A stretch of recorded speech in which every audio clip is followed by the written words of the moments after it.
વિદ્યાર્થીઓ, welcome to all of you in by physics, જ્યાં આપણે ફિઝિક્સના દરેક ટોપિકને ધ્યાનથી સમજીએ છીએ અને તેના રિલેટેડ જેઈ અને નીટ માટે ક્વેશ્ચનની પ્રેક્ટિસ કરીએ છીએ. તો બાળકો, આજનો જે આપણો ટોપિક છે એ છે વક્રીભવન. વક્રીભવનની વ્યાખ્યા જોશું, સૂત્ર જોશું, કન્સેપ્ટ જોશું અને એના રિલેટેડ જેટલા દાખલા ઇમ્પોર્ટન્ટ છે એ જોશું. ચાલો વિદ્યાર્થીઓ, હવે આપણે વક્રીભવનનો સૌથી પહેલા કન્સેપ્ટ જોશું અને પછી તેના રિલેટેડ કેવા કેવા દાખલા બને છે એ જોવાના છે. ચાલો, સૌથી પહેલા તો હું તમને કહીશ વક્રીભવન કોને કહેવાય. તો કે માની લો કે એક પાણીની ડોલ ભરેલી છે. હવે પ્રકાશનું કિરણ હવામાંથી પાણીમાં અંદર એન્ટર થાય છે, તો એ પ્રકાશનું કિરણ છે ને પાણીની અંદર સેજ બેન્ડ વળી જશે, વાંકું વળી જશે. તો આ જે ઘટના થઈ ને એને કહેવાય વક્રીભવન.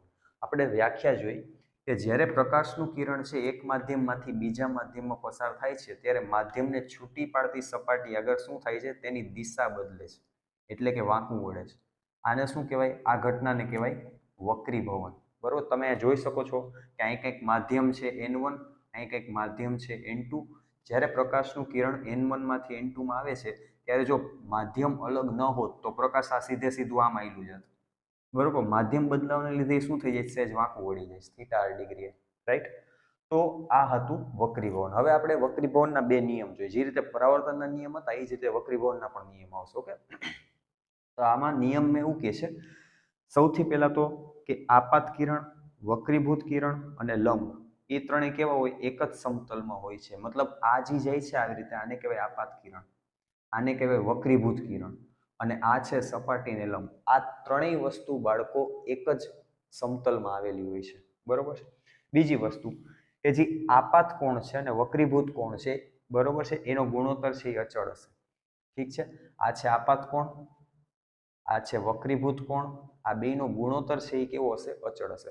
હવે એક મોસ્ટ ઇમ્પોર્ટન્ટ વસ્તુ હું તમને કહેવા જઈ રહ્યો છું, ધ્યાનથી સાંભળજો અને સમજજો અને નોટ કરજો. જો હવે ખાલી પ્રકાશનું કિરણ વાંકું વળે એટલું સમજવાથી કામ નહીં બને, કેમ કે હવે આ છે 12th સાયન્સનો ટોપિક, 10મું ધોરણ નથી આ. તો હવે જે વસ્તુ છે, હવે એમાં આપણે ડીપમાં થોડુંક એ જોવાનું છે કે પ્રકાશનું કિરણ જો વાંકું વળશે તો લંબથી દૂર જાય છે કે લંબથી નજીક જાય છે, આ વસ્તુ પહેલા ખબર હોવી બહુ જરૂરી છે. બરોબર, તો હાલો આપણે સૌથી પહેલા સમજીએ કે આમાં શું થાય છે. કે સૌથી પહેલા હું તમને કહીશ કે વક્રીભવનાંક એટલે શું થાય. વક્રીભવનાંક એટલે, સપોઝ હું તમને બહુ દેશી ભાષામાં સમજાવું કે વક્રીભવનાંક, હું એમ કહું કે કોઈ પણ માધ્યમનું વક્રીભવનાંક વધારે છે, એનો મતલબ શું છે? એ પ્રકાશને વધારે બેન્ડ વાળશે. હું એમ કહું કે કોઈ પણ માધ્યમનો વક્રીભવનાંક ઓછો છે, એનો મતલબ એ પ્રકાશને ઓછું બેન્ડ વાળશે. આ વસ્તુ ખાસ સમજવાની છે. એક નાનકડું એક્ઝામ્પલ આપું કે સપોઝ તમારી પાસે પાણી છે, તો પાણીનો વક્રીભવનાંક થાય બાળકો 1.33. પાણીનો વક્રીભવનાંક કેટલો થાય? 1.33. અને એની જ સામે તમારી પાસે કંઈક કાચ છે, કાચનો સ્લેબ છે, એનો વક્રીભવનાંક થાય 1.50. બરોબર છે, તમે જોઈ શકો છો કે અહીંયા કંઈક પાણી છે અને અહીંયા છે કાચ.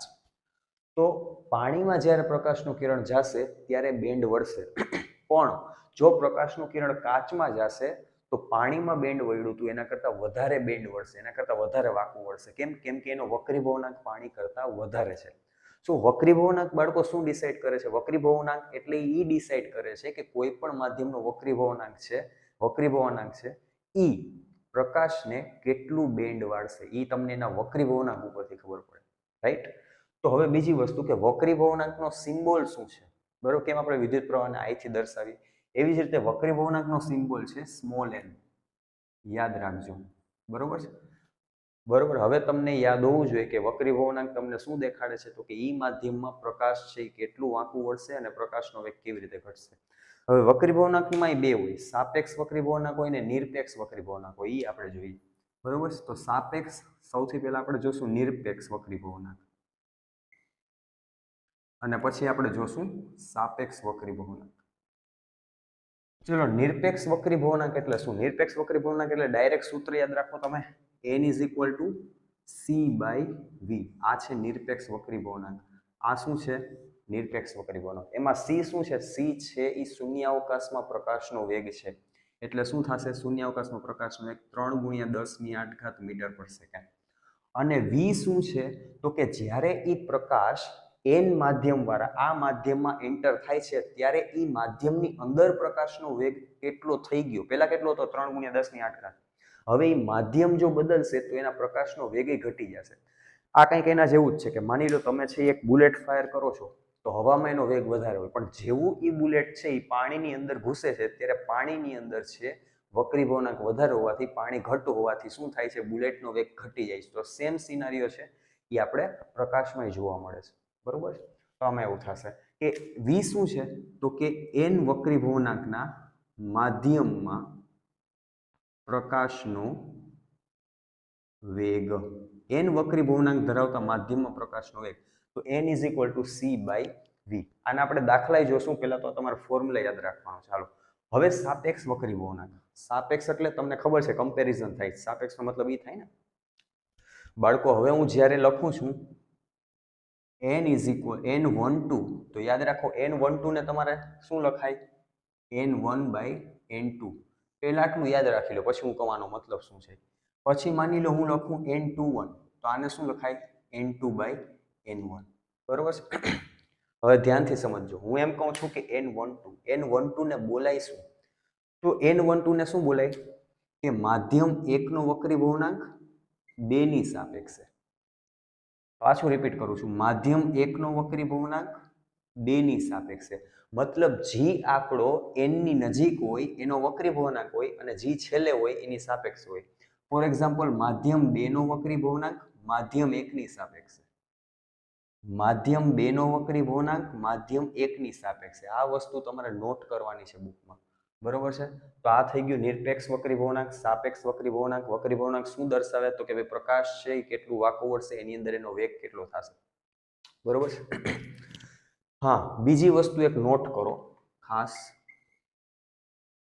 કે જ્યારે પ્રકાશ માધ્યમ બદલે ત્યારે શું બદલશે ને શું નહીં બદલે. તો સૌથી પહેલા તો જો પ્રકાશ એક માધ્યમમાંથી બીજા માધ્યમમાં જાય તો યાદ રાખજો કે પ્રકાશ છે એનો વેગ છે એ બદલશે. પ્રકાશનો વેગ બદલી જશે. જો પ્રકાશનો વેગ 3 × 10⁸ હશે તો હવે કંઈક ઘટી જશે, ઘટ માધ્યમમાં ગયો તો. બરોબર છે. હવે જો પ્રકાશ છે એ અલગ માધ્યમમાં કંઈક પ્રવેશે તો વેગ તો બદલશે જ. હજી એક એવી વસ્તુ છે જે બદલશે, હા, એ છે લેમ્ડા, એટલે કે તરંગ લંબાઈ. તરંગ લંબાઈ શું થશે બાળકો, બદલશે. હવે એવી એક વસ્તુ છે કે જે ન બદલે, તો એ છે એની આવૃત્તિ. શું છે એની આવૃત્તિ, f. આવૃત્તિ છે એ બદલશે નહીં. યાદ રાખો, મતલબ કે પ્રકાશનો વેગ બદલશે અને તરંગ લંબાઈ બદલશે, પણ આવૃત્તિ બદલશે નહીં. આટલી વસ્તુ ખાસ યાદ રાખવાની છે તમારે. હાલો, એના પછી આપણે એક બીજી વસ્તુ જોઈએ આમાં, કે માની લ્યો પ્રકાશ છે. હવે જો ઘટ કોને કહેવાય ને પાતળું કોને કહેવાય, તો જો n છે એ વધારે હોય, મતલબ n ની કિંમત વધારે હોય તો એને શું કહેવાય, ઘટ માધ્યમ. અને જો n ની કિંમત છે એ ઓછી હોય તો એને શું કહેવાય, પાતળું માધ્યમ. બરોબર છે. આટલી વસ્તુ તમારે યાદ રાખવાની છે. હવે જો પ્રકાશ છે એ આવી રીતે બેન્ડ વળે છે, ધ્યાનથી સમજજો. હવે આ બહુ ઇમ્પોર્ટન્ટ છે કે ભાઈ પ્રકાશનું કિરણ આમ આવ્યું, એને જાવતું તો સીધું, પણ એ લંબ તરફ બેન્ડ વળી ગયું. જોયું, એને જાવતું સીધું પણ એ લંબ તરફ બેન્ડ વળી જાય છે.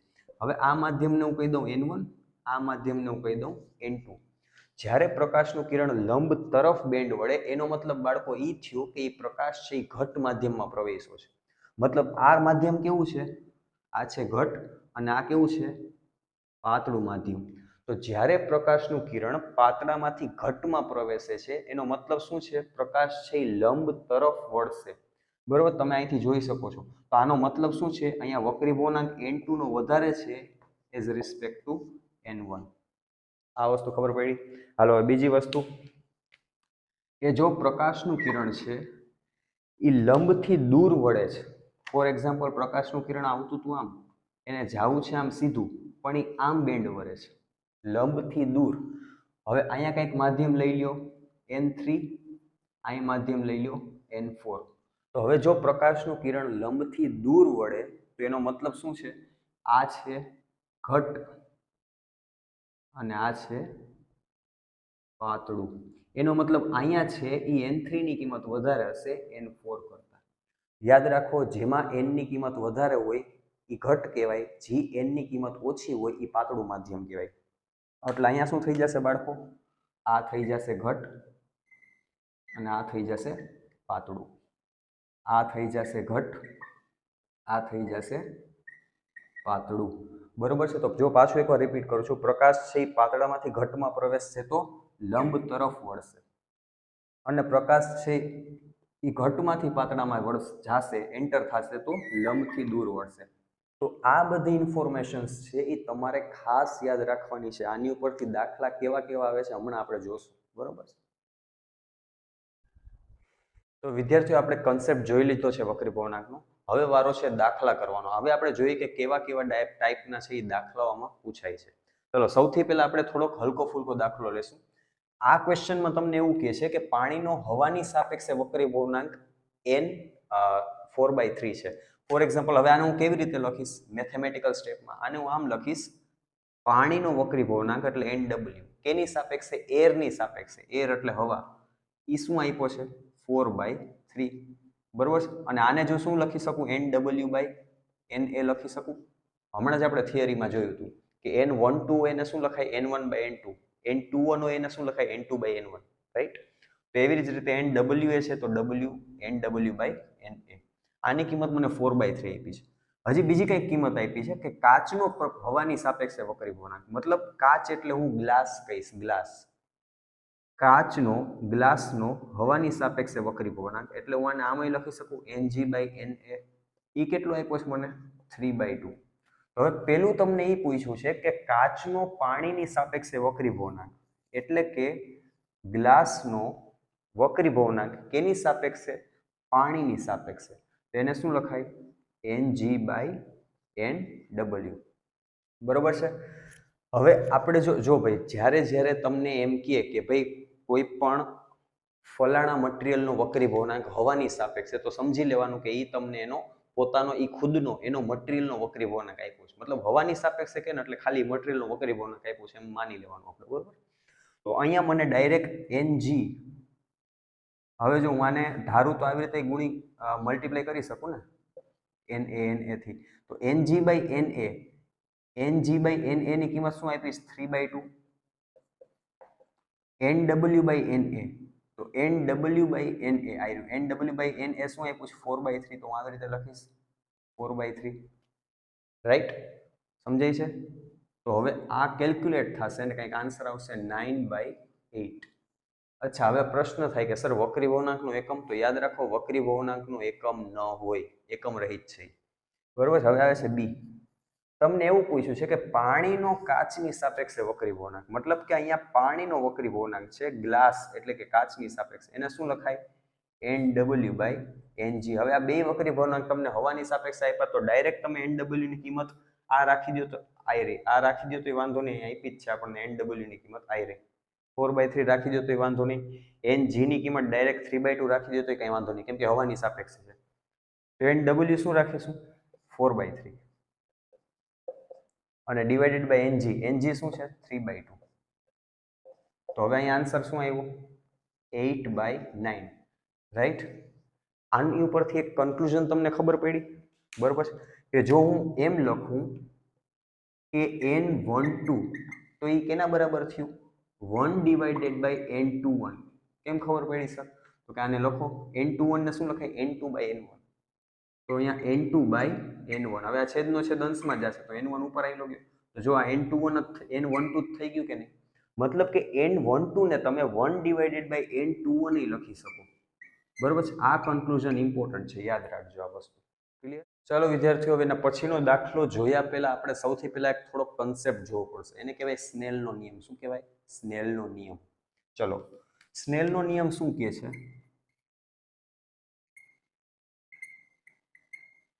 સ્નેલનો નિયમ એટલે કાંઈ નહીં, પહેલા તો યાદ જ રાખી લો N1 sin θ1 = N2 sin θ2. શું છે અહીંયા? N1 sin θ1 બરાબર N2 sin θ2. આટલી વસ્તુ યાદ રાખવાની. હવે આનો મતલબ શું છે એ તમને સમજાવું.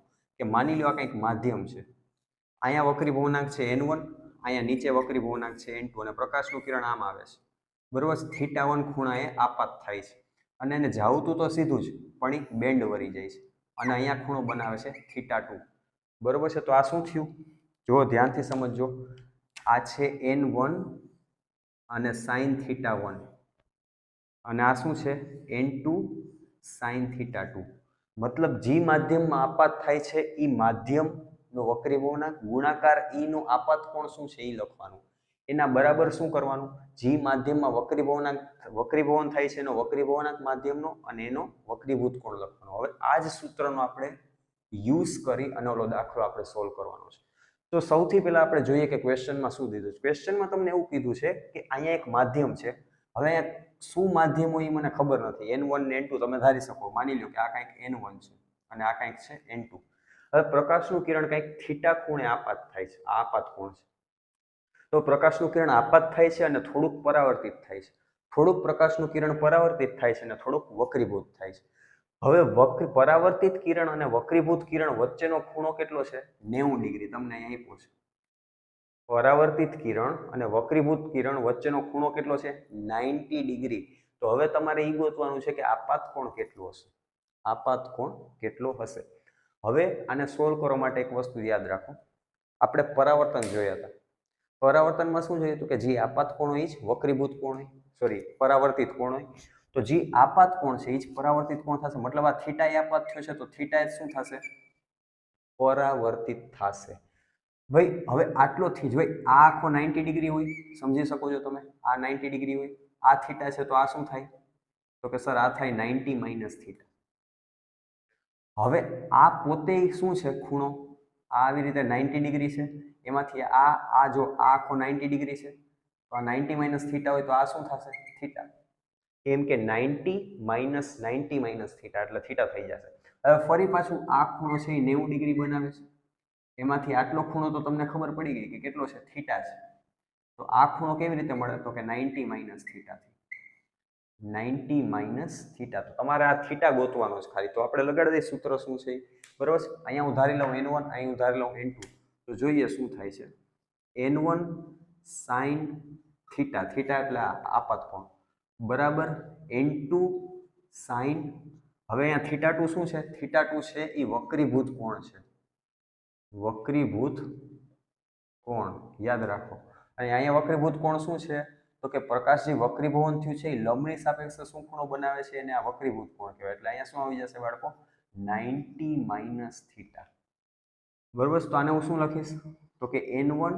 sin થીટા બરાબર n2 sin 90 માઇનસ થીટા ને શું કહેવાય sin 90 માઇનસ થીટા થશે બાળકો cos થીટા તો અહીંયા આવી જશે cos થીટા રાઈટ હવે આ cos થીટા ને હું નીચે લઈ લઉં તો sin થીટા ને છેદમાં cos થીટા એટલે tan થીટા થઈ જાય કંઈક આવી રીતે જો આ n1 ને સામે જવા દઉં છું n1 ને સામે જવા દઉં છું અને cos થીટા નીચે આવે છે તો શું થઈ જશે tan થીટા બરાબર n2 બાય n1 અને મારે શું જોઈએ છે થીટા થીટા એટલે શું છે આપાત કોણ તો થીટા મને મળી જાય અહીંથી શું થશે tan inverse n2 divided by n1 લ્યો તો આ છે આપણો ફાઇનલ આન્સર બરોબર છે ખાસ કરીને આ સૂત્ર યાદ રાખજો ભાઈ સ્નેલ આ બહુ ઇમ્પોર્ટન્ટ છે બધે યુઝ થશે આ ચેપ્ટરમાં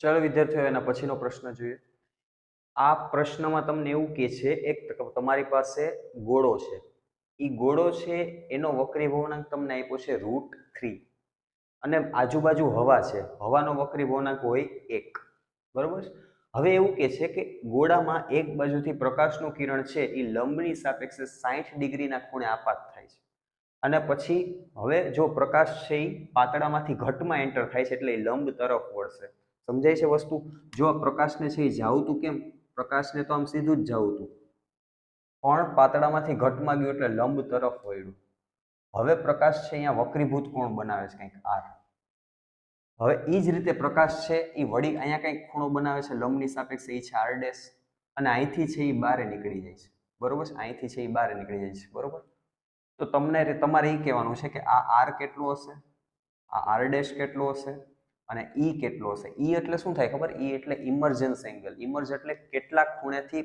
કિરણ છે એ બહાર નીકળે છે નિર્ગમન પામે છે બરોબર છે હવે કુલ વિચલન કોણ તમારે કહેવાનું છે, એટલે ટોટલ પ્રકાશનું છે કિરણ કેટલું વિચલન થયું. તો હવે આમાં આપણે પ્યોર સ્નેલનો નિયમ જ લગાડવાનો છે. સૌથી પહેલા આપણે આર ગોતશું. કેવી રીતે? તો કે તમને ખબર છે n1 sin θ1 બરાબર n2 sin θ2. સમજાણી વાત? તો આજે આપણે સ્નેલનો નિયમ કીધો તો આને હું n2 કહી દઉં, આને હું n1 કહી દઉં. બરોબર. ચાલો પહેલા આપણે શું કરશું? સૌથી પહેલા આપણે સોલ્યુશનમાં આર માટે સ્નેલનો નિયમ લગાડશું. સ્નેલનો નિયમ શું છે? n1 sin θ1 બરાબર n2 sin θ2. ક્લિયર? n1 એટલે શું છે? પ્રકાશ જે માધ્યમમાં આપાત થાય છે એનો વક્રીભવનાંક કેટલો છે, એને n1 કહેવાય. એટલે અહીં શું આવી ગયું? હવા. હવાનો વક્રીભવનાંક n1 આપ્યો છે એક. અને કયા ખૂણે પ્રકાશનું કિરણ આપાત થાય? તો 60 ડિગ્રી. એટલે sin 60 એટલે શું થાય? √3/2. પણ હું અહીંયા આખું લખીશ એકવાર. તો અહીંયા થશે sin 60 ડિગ્રી બરાબર n2. n2 એટલે શું છે? તો કે કયા માધ્યમમાં પ્રકાશ વક્રીભવન પામ્યું? તો n2 એટલે √3. તો અહીંયા એવું √3.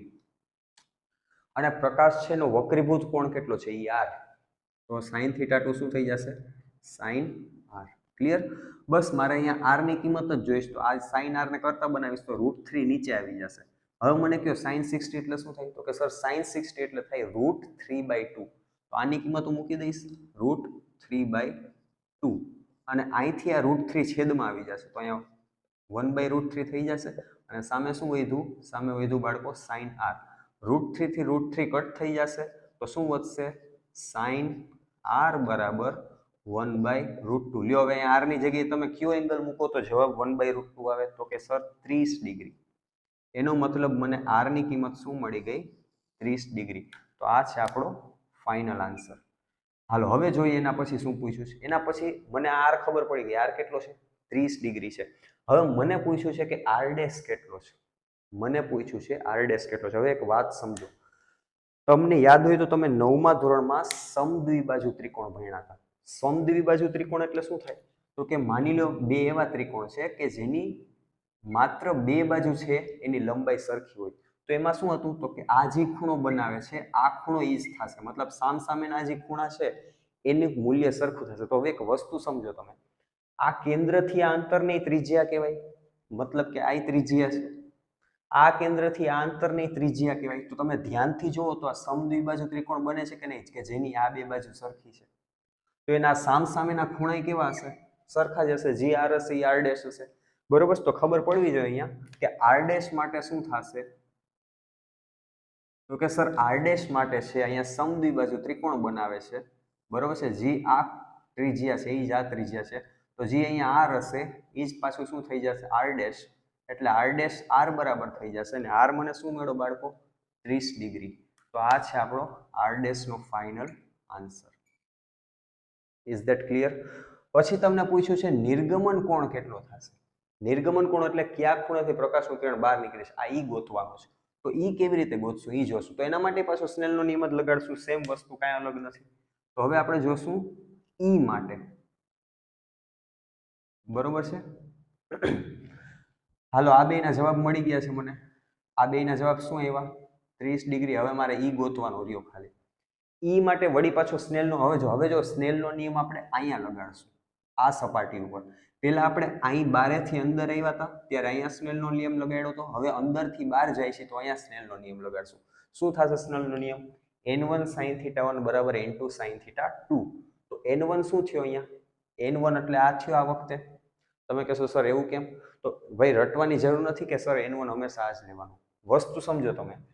n1 નો મતલબ શું છે? કે પ્રકાશ કયા માધ્યમમાં આપાત કરે છે. તો અત્યારે પ્રકાશ છે ક્યાં છે? અત્યારે પ્રકાશ છે આ ગોળાની અંદર છે.